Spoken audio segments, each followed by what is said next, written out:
The ramp had already started to drop when the silver sedan cut across the blue lines and forced its nose into the disabled space. It came in too fast and too close. The metal edge of the ramp froze halfway down, trapped against her front bumper. The wheelchair van shuddered as if it had been hit. A child inside cried out, sharp and scared, and the driver of the van yelled, "Stop, stop, stop." I stood 3 steps away, close enough to see the ramp shake against the sedan. The woman behind the wheel did not look at the van. She stared straight ahead like the space had been waiting for her. There was no placard on her mirror, no disabled plate, nothing. She parked anyway, inches from the ramp as if she had practiced it. The van driver, a man with both hands shaking on the door frame, tried to pull the ramp back up. The motor whined and then made a hard click. The ramp did not move. The child's small hands appeared at the doorway for a moment, then vanished again. I heard the child breathe fast, the sound thin and trapped inside the van. The woman opened her door and stepped out. She wore dark glasses even though the sky looked flat and dull. She checked her phone while her car sat on the blue paint like a heavy stone. She did not glance at the wheelchair symbol on the sign. She did not glance at the van. She walked toward the store entrance like she could not hear the crying. The air around us felt wrong. It felt too quiet for a busy parking lot. Engines moved, carts rolled, people passed, but the sound seemed far away, like they had been pushed back by something. I had the clear sense that eyes watched from inside other cars. I looked around and saw faces turn away too fast. The van driver tried the ramp again. The motor strained. The ramp pressed against the sedan's bumper and scraped, a slow grinding sound that made my teeth hurt. The woman's car rocked once barely, but she did not return. She did not even slow down. She disappeared through the sliding doors. The van driver leaned into the van and spoke in a low voice, trying to calm the child. I did not hear the words. I only heard the child's breathing and a soft knocking like a foot hitting the floor in fear. A second adult inside the van, a woman, held the child close. I saw the edge of a wheelchair frame. It was angled wrong, stuck behind the half-dropped ramp. I stepped closer to the silver sedan. I looked at the dash. No permit. I looked at the plates. Normal. My stomach tightened as if I had done something bad just by looking. The sedan's windows were dark. I could not see if anyone else sat inside. For a moment I thought I saw movement in the back seat, a shadow shifting, but when I leaned to check, I only saw my own face and the bright blue lines beneath me.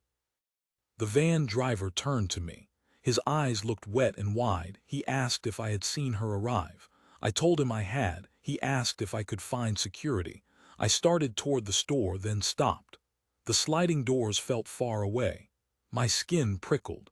I could not stop thinking about how exact her parking had been, how she had aimed for the ramp like it was a target. I pulled out my phone and held it up, pretending to record the car. My hands shook so much the image blurred. I took a photo of the license plate anyway. I dialed the non-emergency number. My voice sounded small as I told them a disabled spot had been taken and a wheelchair van was trapped.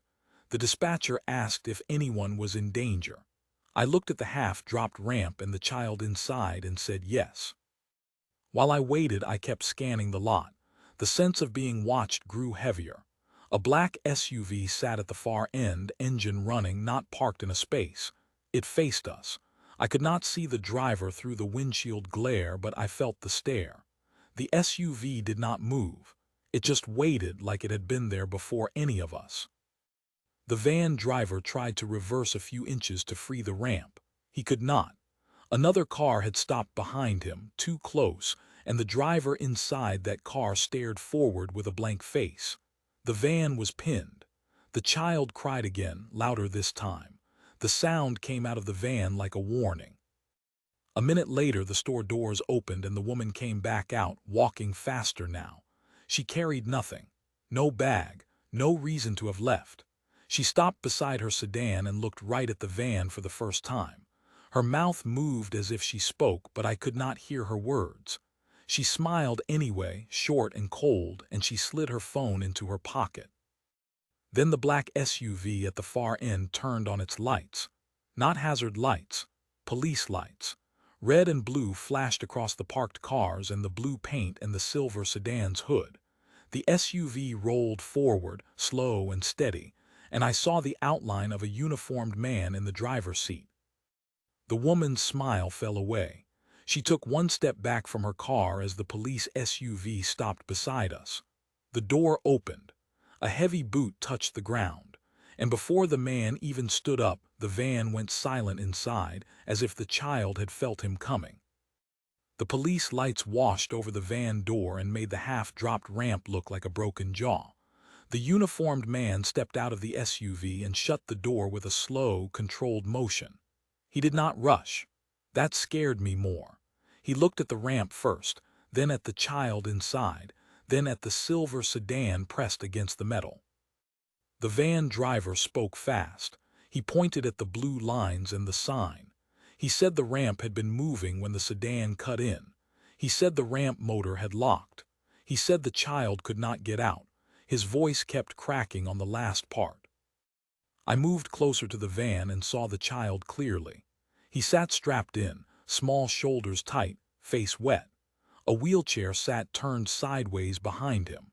The woman inside the van held his hands and tried to keep him still. The child kept looking at the blocked gap like he could force his way through it by staring. The officer crouched near the ramp controls. He pressed the switch. The motor tried again. It made a strange sound and stopped with a hard click. The ramp did not budge. The edge of metal stayed pinned against the sedan's bumper. The smell of hot plastic drifted up, sharp and sick. The officer told the van driver to shut off the ramp power. He said he did not want the motor to burn out. The van driver obeyed right away. His hands shook so hard he fumbled the panel. The child let out a low sound that was not a cry, more like a whimper held back. It made my stomach twist. I turned to the woman by the sedan. She stood with her arms crossed, chin lifted. She had taken off her dark glasses. Her eyes looked flat and bright at the same time, like glass marbles. The officer asked her to move her car forward so the ramp could deploy. He kept his tone even, but the muscles in his jaw jumped. She said she could not. She said she had parked legally. She said the van had tried to hit her car. She pointed at a faint scrape on her bumper where the ramp had pressed. She spoke loud enough for people to hear across the lane. I tried to stay calm. I told her I had seen her cut in. I said I had a photo of her plate in the empty dash. I asked her to move just a foot. I told her a child was stuck. My voice sounded too tight, like it had been squeezed out of me. She looked at me and smiled again. It was small, like she enjoyed how close I stood to her anger. She said I was harassing her. She said I was threatening a woman alone in a parking lot. Then she lifted her phone and pointed it at my face. The lens made me feel exposed.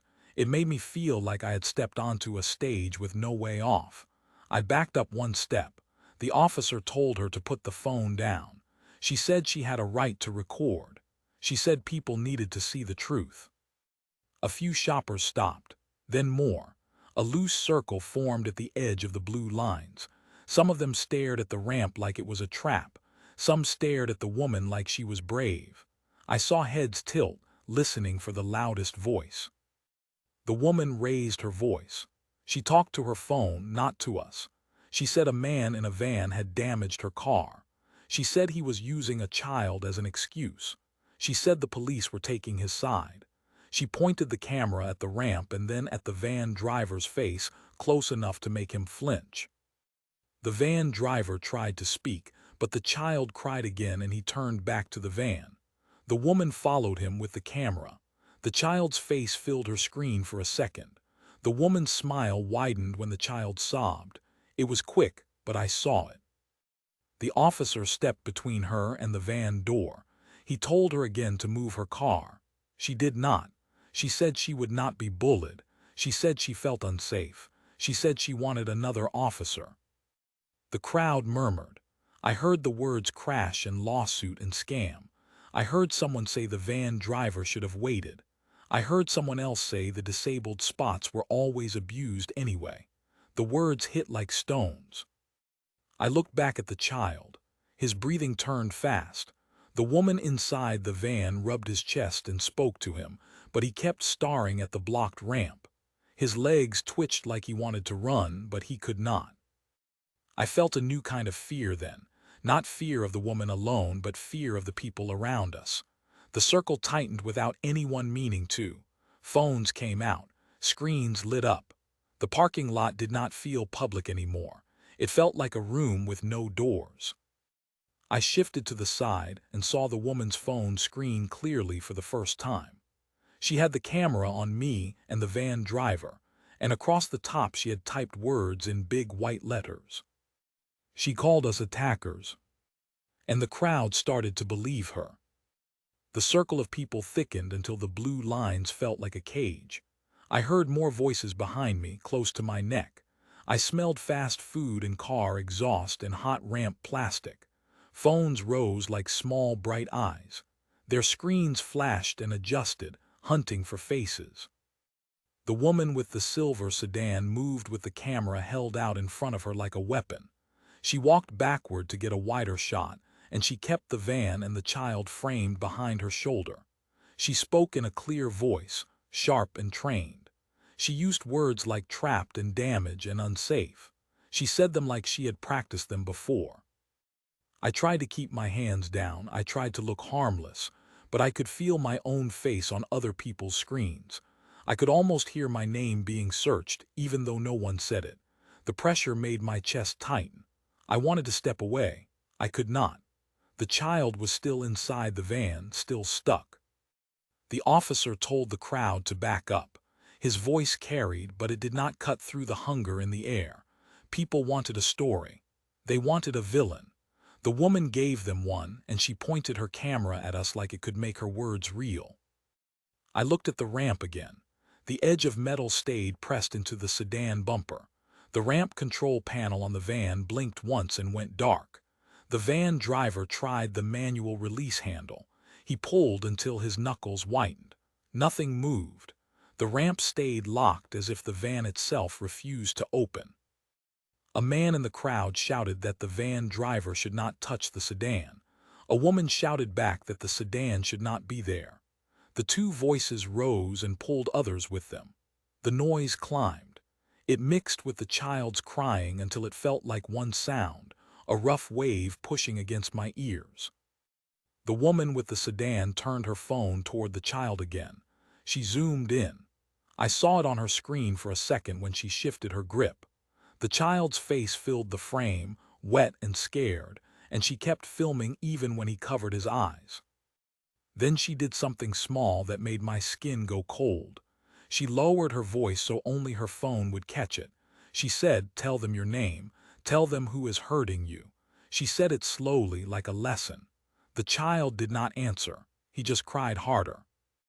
The officer told her to stop filming the child. He said it was not appropriate. She tilted her head and asked him if he had something to hide.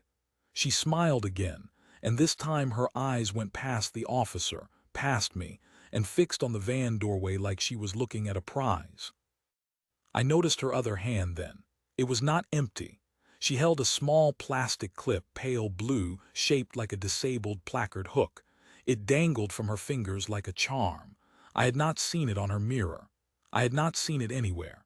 She rolled it between her fingers while she filmed, calm as if she had all the time in the world. I stared at it, trying to understand. She followed my gaze and closed her fist around the clip. Her smile widened just a little, like she enjoyed being caught. The crowd pressed in another step. Someone bumped my shoulder. Another person's phone was so close to my face that I could see my own terrified eyes on their screen.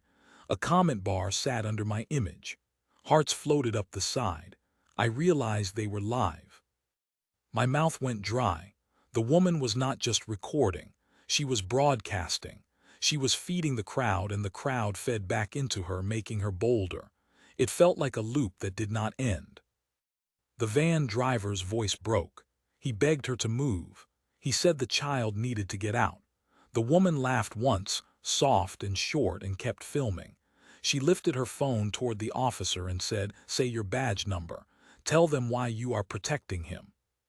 The officer reached for his radio. He asked dispatch for another unit, urgent. His voice stayed controlled, but his eyes flicked to the child again, and I saw fear there too, not just anger. I pulled my phone up with shaking hands and stepped a few feet away to call again. I did not want my voice on her live video.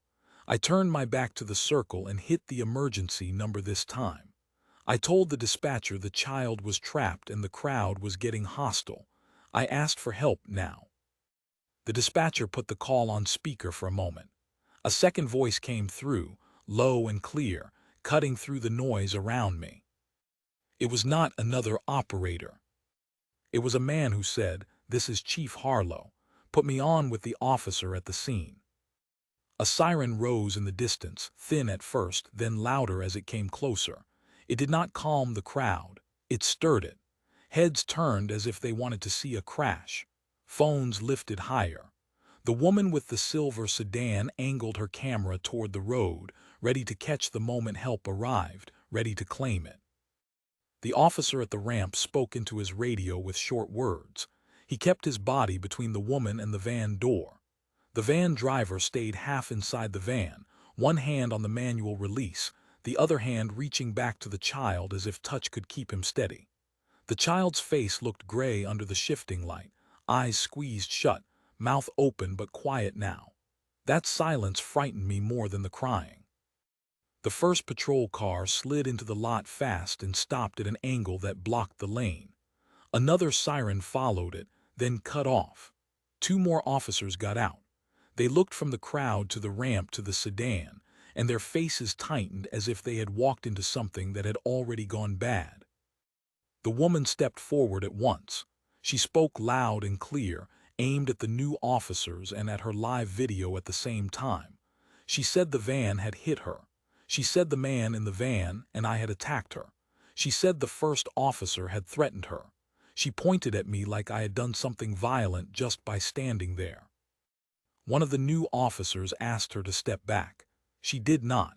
She raised her phone higher and moved closer instead. She tried to circle to get a better angle on the van door. The first officer blocked her again. She lifted her free hand and showed the small blue clip for a second like proof.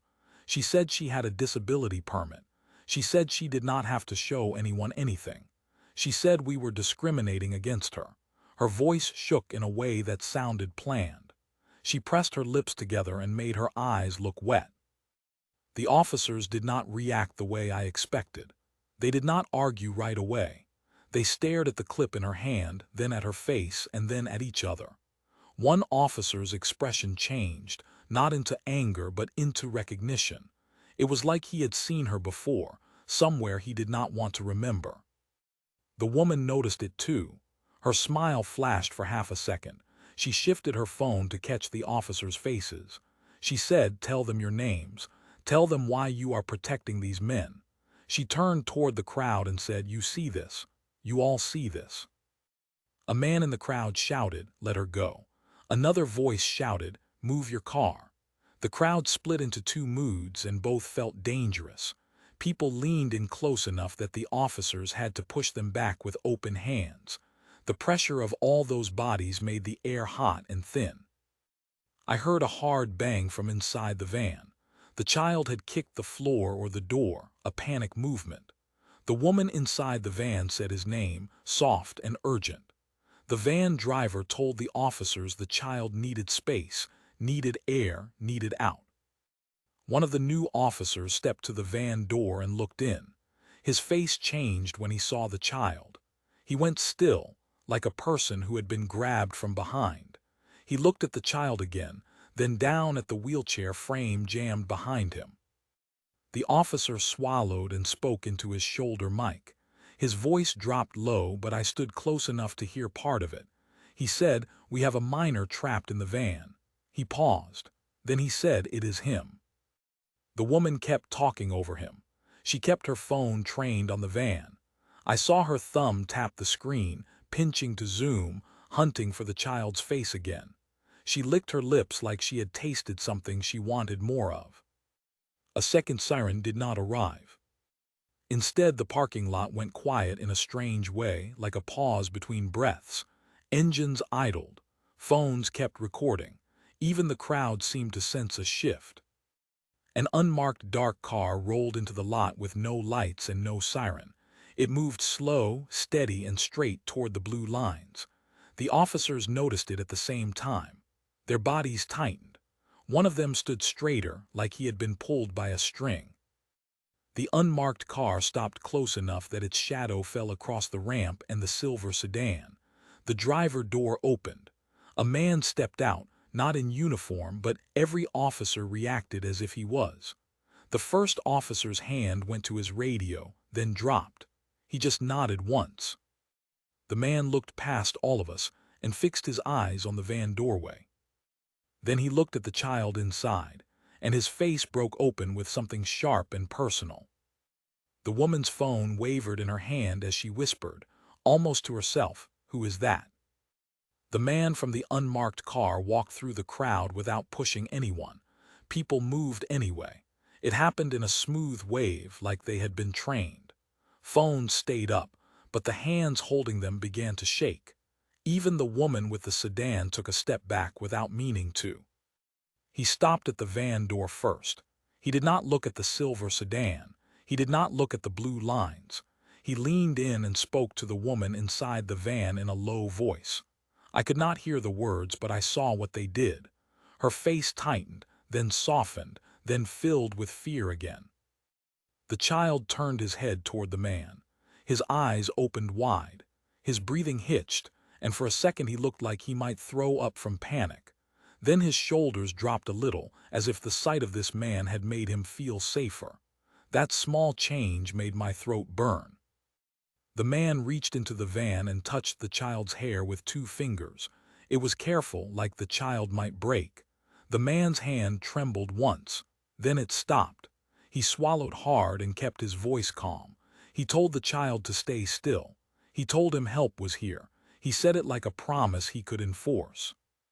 Behind him, the officers shifted into a new pattern. One officer moved to the crowd and began to push them back, firm now. Another stood behind the silver sedan, watching the woman's hands. The first officer by the ramp stepped aside and let the man take the space at the controls, even though the man wore no uniform. That told me everything. This was not just another supervisor.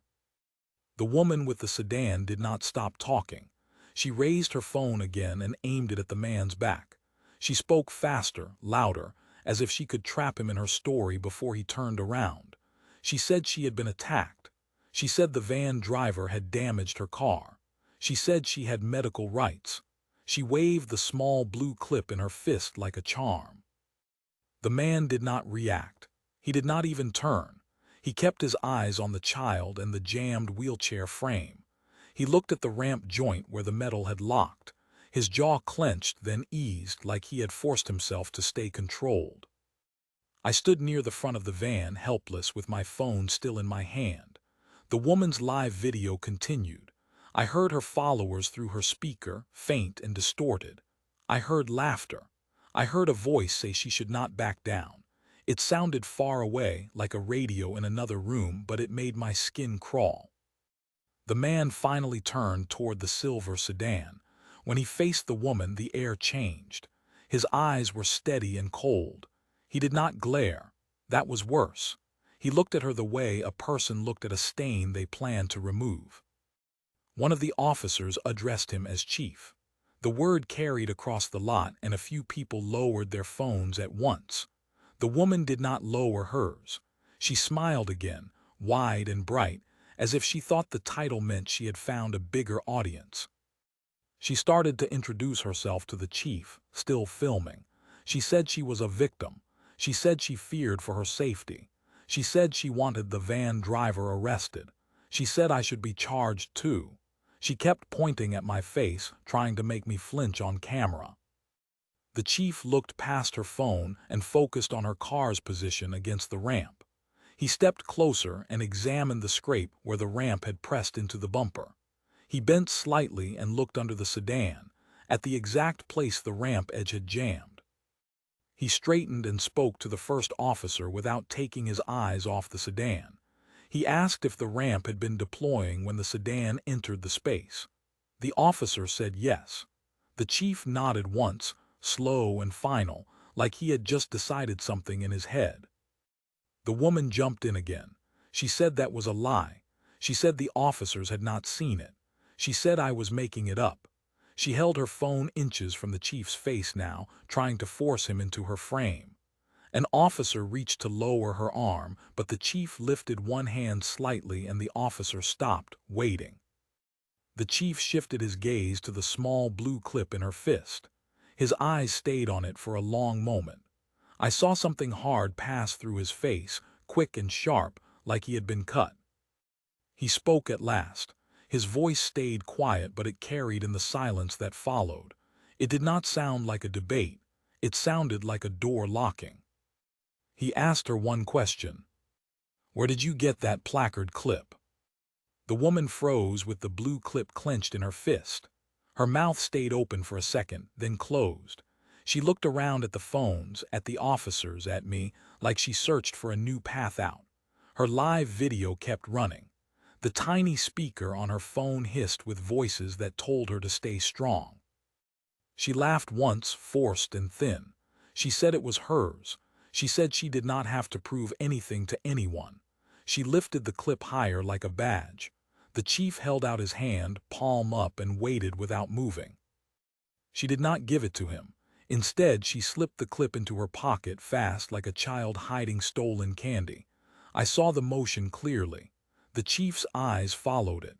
One of the officers behind her stepped closer.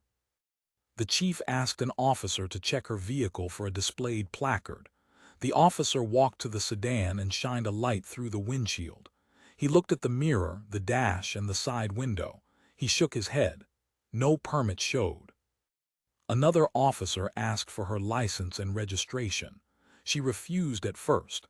She said she knew her rights. She said they could not demand anything.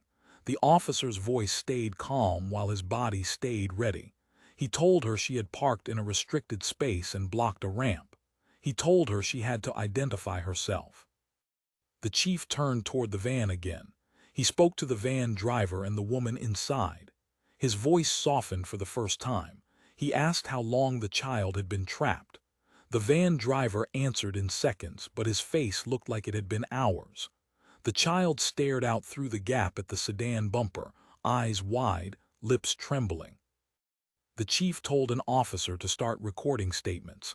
Another officer opened his body camera display and checked the time stamp. He replayed a short section. I saw the tiny screen in his hands. It showed the silver sedan cutting in, hard and deliberate, while the ramp moved. The image shook, but the truth was steady. The officer asked me to speak. My throat felt tight, but I did it. I said I had watched the sedan wedge into the space without a placard. I said the ramp had been deploying. I said the woman had left the child trapped and had returned to film him. I kept my voice plain. I did not add anything. I did not have to. The woman interrupted and told them I was lying for attention. She swung her phone toward my face again. She said my name would be found. She said her followers would make me regret it. The crowd stirred, some leaning in, some stepping back, as if they did not want to be seen near her now. An officer asked her again for her documents. She finally handed them over with a dramatic shake of her hand, still filming. She smiled like she expected the chief to back down once he saw her name. The officer read it, then looked at the chief with a strange, careful expression, like he had just touched something dirty. The chief asked dispatch to verify her permit status. He did it on speaker. A voice came back after a short pause and said there was no active placard assigned to her, no temporary permit, no disabled plate, nothing in the system. The woman's face tightened. She tried another angle right away. She said she could pay a fine on the spot. She said she had cash. She reached toward her purse and one officer stopped her hand, firm but controlled. She then said she could donate to the department. She said she could make phone calls. She said the chief did not want trouble. The chief did not react to her offers. He asked her one more time to move the car forward and clear the ramp. She shook her head, stubborn now, like moving would mean admitting she had done it on purpose. The chief nodded to an officer, and the officer told her she was being cited and that her car would be towed if she did not comply. The word towed hit her like a slap.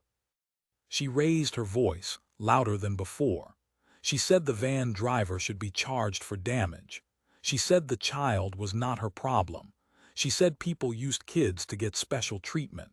She turned her phone toward the van door again, trying to pull the story back into her hands. The chief walked to the van and leaned in close to the child. The child lifted his eyes to him and blinked hard, trying not to cry again. The chief's face softened just enough to show pain. He spoke so quietly that I could not hear, but the child reached out and grabbed the chief's sleeve with both hands. The chief straightened and turned to the woman. His voice stayed level, but it carried through the entire circle. He told her she had trapped his grandson in that van. The words his grandson landed like a weight in the middle of the parking lot. For a moment, nobody spoke.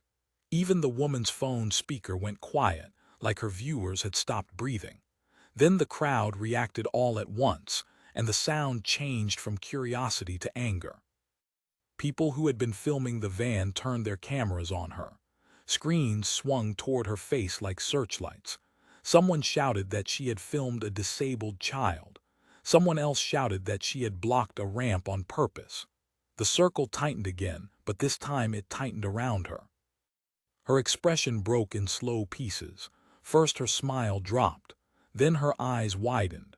She looked at the chief, then at the van, then at the officers, like she had finally seen the trap she had built.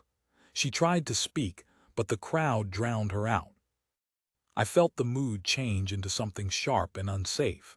It did not feel like justice. It felt like hunger. A man near me stepped forward and raised his phone inches from her face. A woman pointed at the sedan and yelled that it should be smashed. Another voice yelled for her to be dragged out of the lot. The officers pushed people back, but there were too many. The crowd surged like a single body that had found a target. The woman's live video became a chorus of noise. I heard insults coming from her phone speaker, fast and ugly. Some were aimed at her now, like her own audience had turned its teeth on her. The woman started to plead. She said she did not know. She said she did not mean it. She said she had a bad day. Each sentence sounded weaker than the last. She kept glancing at the van door, and each time she looked, her face tightened as if the child's presence hurt her. I stepped forward and raised both hands, palms out. I told people to back up. I told them a child was still stuck and scared. I said the officers needed space. A few listened. Most did not. They wanted her to suffer in public the way the child had suffered in private inside the van. The chief stayed close to the van. He spoke to the child again, steady and calm, like he tried to anchor him against the noise. The child clung to his sleeve and stared past him at the crowd, eyes huge. I saw his lips move without sound, like he tried to ask if the shouting was for him. An officer announced the fine amount out loud, clear enough for every phone to capture it. The number made the crowd roar. The woman flinched as if she had been hit. She tried to laugh again, but it came out as a choking sound. Another officer told her she would be charged for misuse and obstruction. He told her to move the car now. The word now did not sound like a suggestion. It sounded like the last step before something worse. The woman looked at the line of phones aimed at her. She looked at the officers. Then she looked at me, and for a second her eyes held a cold promise. It was the same look I had seen when she filmed the child. It was not fear. It was calculation. She suddenly shouted, "Stop touching me," even though nobody touched her. She jerked backward and shoved her phone into her pocket. Her hands moved fast at her sides, like she tried to find the blue clip again. Then she stopped and turned away. She pushed through a gap in the crowd toward her sedan. People followed, shouting. Someone grabbed her arm and an officer yanked the person back. The crowd kept pressing forward anyway, drawn by the thought of seeing her punished up close. I moved with the officers, trying to keep bodies from spilling into the lane. I feared a stampede. I feared a fight. I feared that the child would see it all and remember it forever. The woman reached her driver door and yanked it open. She dove inside. An officer shouted for her to stop. The chief turned his head sharply, and I saw his control slip for the first time. His eyes went to the ramp, still pinned against her bumper. The woman slammed the door. A second later, the engine started. The sedan jolted, and the front end lifted slightly as she hit the gas, still locked against the metal ramp. The sedan lurched forward and the ramp screamed against the bumper. Metal scraped hard enough to throw sparks. The van rocked, and the child inside jerked in his straps. The sound cut through the shouting like a blade. Officers rushed in. One grabbed the driver door handle.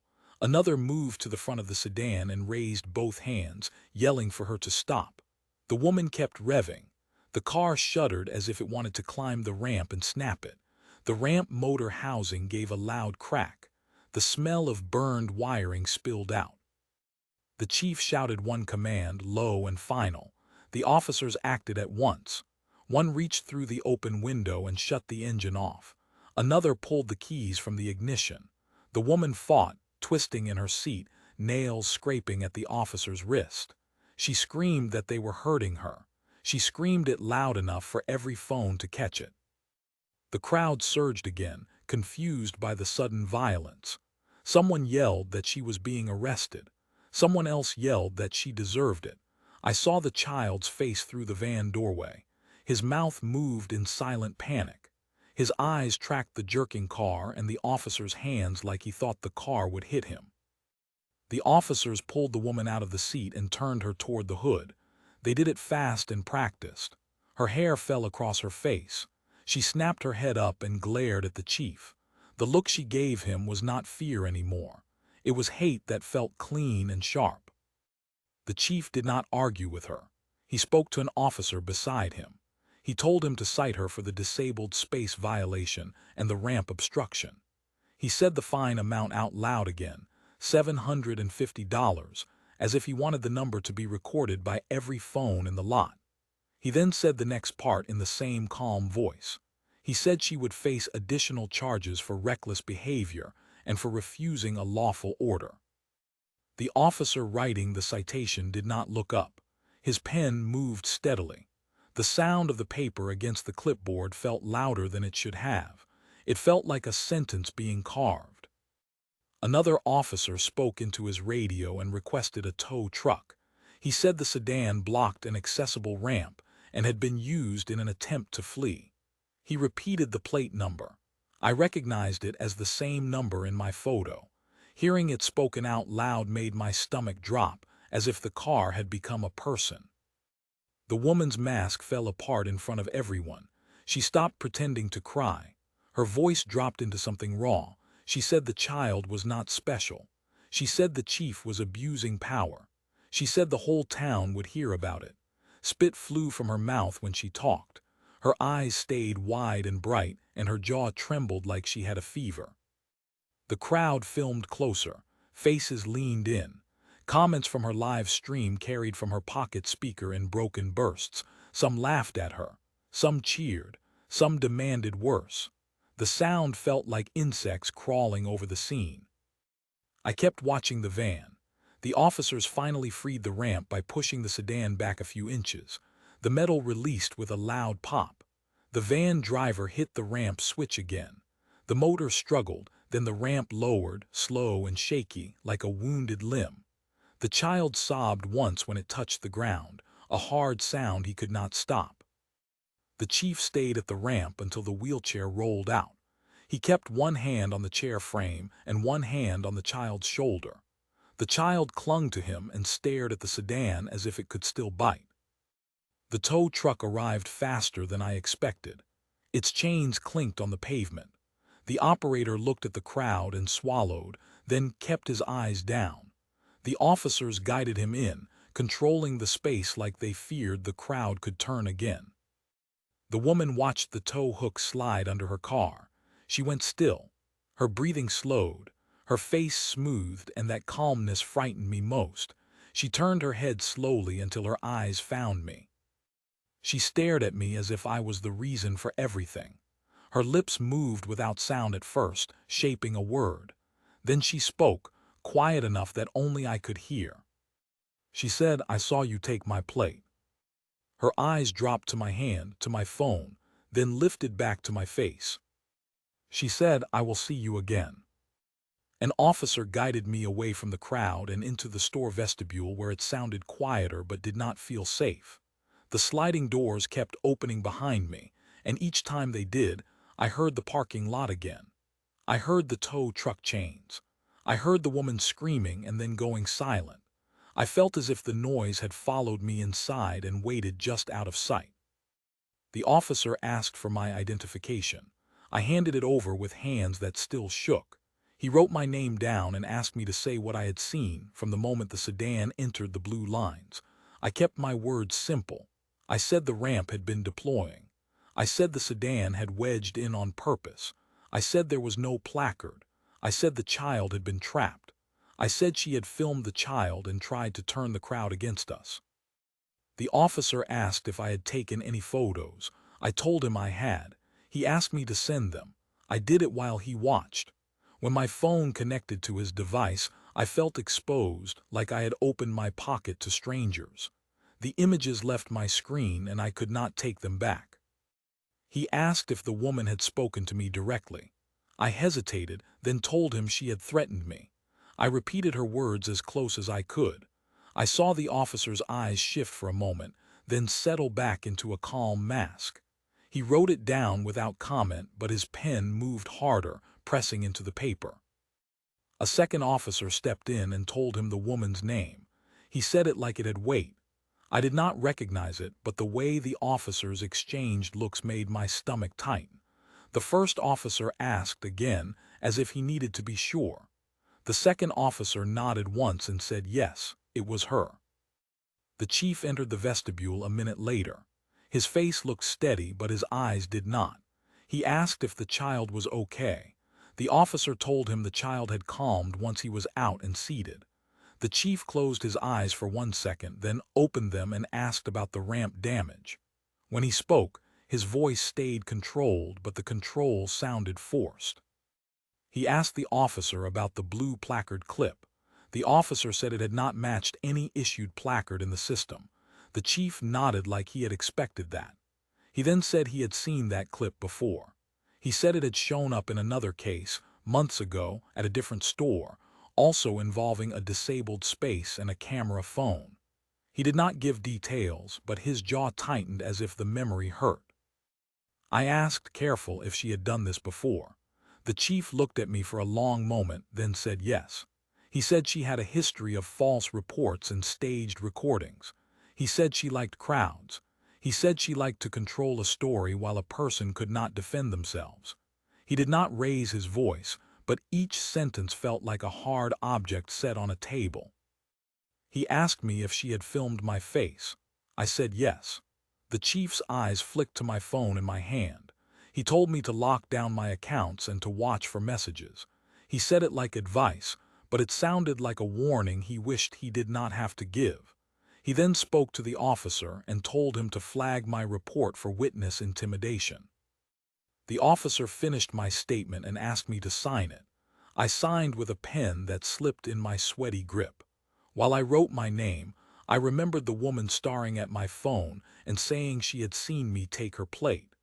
I remembered how calm she had been when she said it. When I stepped back outside, the parking lot looked almost normal again. The sedan was gone. The crowd had scattered.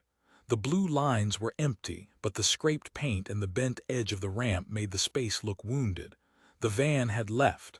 Only a few officers remained, speaking in low voices. I walked to my car and stopped short. A white envelope sat under my wiper blade. It looked too clean to have been there long. My name was written on it in neat letters. I pulled it free and opened it with stiff fingers. Inside, I found a single printed page. It showed a screenshot from a live video. It showed my face in the parking lot, turned toward the sedan. Below the image, my full name and my home address had been typed in clear black text. I took the envelope straight to the officers. My hand stayed cold even under the afternoon sun. The paper with my address felt heavier than it should have. The officer who had taken my statement put on gloves and sealed it in a bag. He asked if anyone else had access to my name. I told him the woman had filmed me and her live video had shown my face for a long time. The chief came over when he heard what had happened. He did not touch the paper. He just looked at it and went still. He asked if I felt safe going home. I told him no. The word came out too fast, like it had been waiting in my throat. He nodded and told an officer to drive me and to park near my street for a while.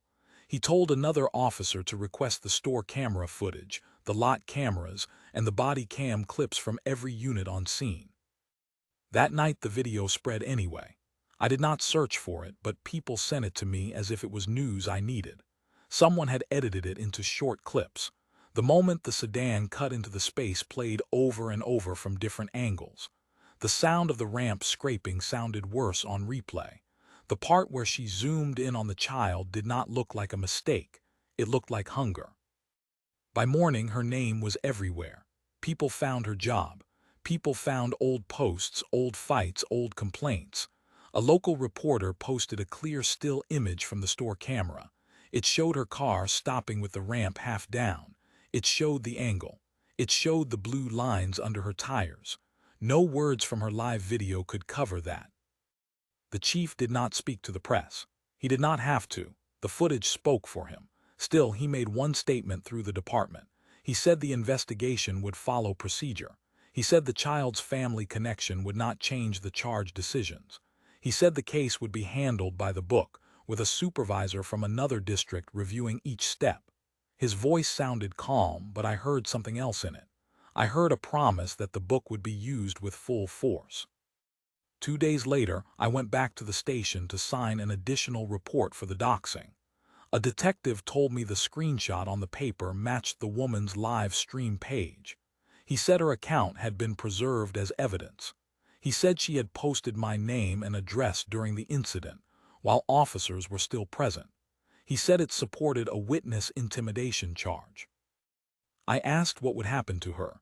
The detective did not guess. He listed facts: a fine for the disabled space violation, fines for the ramp obstruction, restitution for the ramp repair, charges related to reckless driving when she tried to force the car off the ramp, charges for refusing lawful orders, and now a charge for publishing my personal information. He said the court would decide the outcome, not the department. Even with those words, I felt watched for days. Each car that slowed near my house made my stomach clench. Each unknown number made my hands sweat. I kept the lights on and the curtains closed. I imagined her phone pointed at my window the way it had been pointed at the child. I did not sleep well. A week later, I was called to the courthouse for a brief hearing. I did not see her at first. Then I saw her at the far end of the hall with an attorney. Her hair looked neat. Her face looked controlled. Her eyes were not.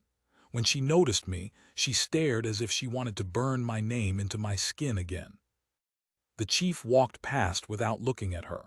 He went straight to a room where the child sat with his mother. The chief crouched and spoke to him softly. The child held the chief's hand the way he had held his sleeve in the parking lot.